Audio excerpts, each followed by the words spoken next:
అందరికీ నమస్కారం. మాజీ మంత్రి బాలినేని శ్రీనివాసరెడ్డిపై కొన్ని పత్రికలు కొన్ని ఛానళ్లు పిచ్చి రాతలు రాస్తూ అర్థం లేనటువంటి కథనాలు ప్రచురిస్తున్నాయని Janasena party central Andhra convener Cheekati Vamsideep ఆరోపించారు. మొన్న ఒంగోలు వచ్చినటువంటి బాలినేని శ్రీనివాసరెడ్డి గారు మరి మీడియాతోటి కూడా తిరుమల తిరుపతి లడ్డూ ప్రసాద్ విషయం కూడా మాట్లాడటం జరిగిందని, తిరుమల లడ్డులో వాడినటువంటి నెయ్యికి సంబంధించి బాలినేని శ్రీనివాసరెడ్డి గారు మాట్లాడారని, దాంట్లో బాలినేని మాటలను వక్రీకరించారని ఆరోపించారు. నెయ్యి విషయంలో క్లియర్ గా చైర్మన్ గారు కల్తీ జరిగింది కానీ నాకు సంబంధం లేదన్నారు. ఎవరైనా కానీ ఇంకా వెంకటేశ్వర స్వామి మనోభావాల్ని దెబ్బతీస్తా ఉన్నారు. ఇప్పుడు గూగుల్ దాని గురించి చేసి భక్తులు అందరూ కూడా బాధపడతా ఉన్నారు.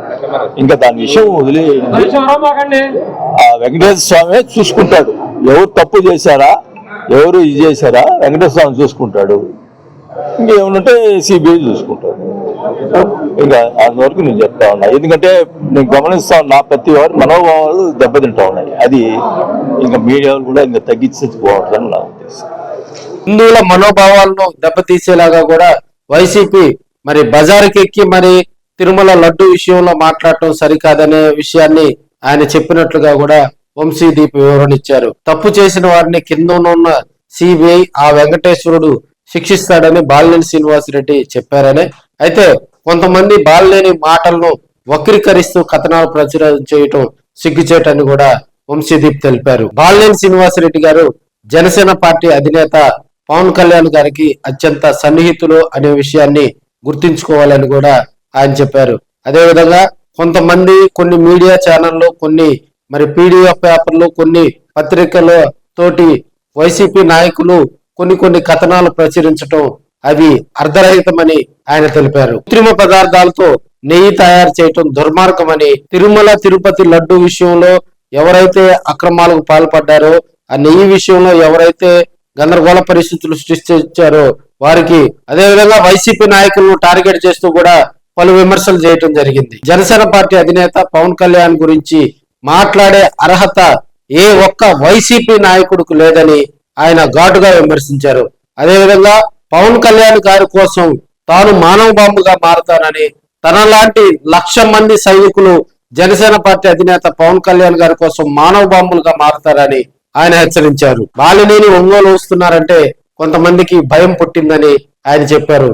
బాలినేని శ్రీనివాసరెడ్డి గారు 5 సార్లు ఎమ్మెల్యేగా, 2 సార్లు మంత్రిగా కూడా ఒంగోలులో పనిచేయడం జరిగింది. ప్రస్తుతం జనసేన పార్టీలో కూడా ఆయన రాబోయే రోజుల్లో కీలకమైన పదవి రావటం ఖాయమని, రాబోయే రోజుల్లో ఈ నెల 22వ తేదీ నుంచి కూడా జనసేన పార్టీకి సంబంధించినటువంటి సభ్యత్వాలు కూడా త్వరితగతిన పూర్తి చేసేలాగా జనసేన అధినేత పవన్ కళ్యాణ్ గారు కూడా ఒక ప్రకటన విడుదల చేస్తారని, రాబోయే రోజుల్లో జనసేన పార్టీని ఉమ్మడి ప్రకాశం జిల్లా, నెల్లూరు జిల్లాతో పాటు రాయలసీమ ప్రాంతాల వ్యవహారాలు కూడా బాలినేని చక్కబెడతారని, బాలినేని శ్రీనివాసరెడ్డి గారు ఒంగోలు వస్తుంటేనే ఇప్పటికీ కొంతమంది నాయకుల్లో ఉరుకు పుడుతుందని, ఆ భయంతో బాలినేని శ్రీనివాసరెడ్డి గారి మీద పిచ్చి రాతలు రాపిస్తున్నారని, ప్రజలు ఖచ్చితంగా బుద్ధి చెప్తారని తెలియజేశారు. పవన్ కళ్యాణ్ గారికి అతి దగ్గరగా ఉన్నటువంటి వ్యక్తుల్లో బాలినేని శ్రీనివాసరెడ్డి గారు ఒకరని, రాబోయే రోజుల్లో జనసేన పార్టీలో కీ రోల్ పోషించే స్థాయిలో బాలినేని శ్రీనివాసరెడ్డి గారి రాజకీయం చేస్తారని ఆయన వివరించడం జరిగింది.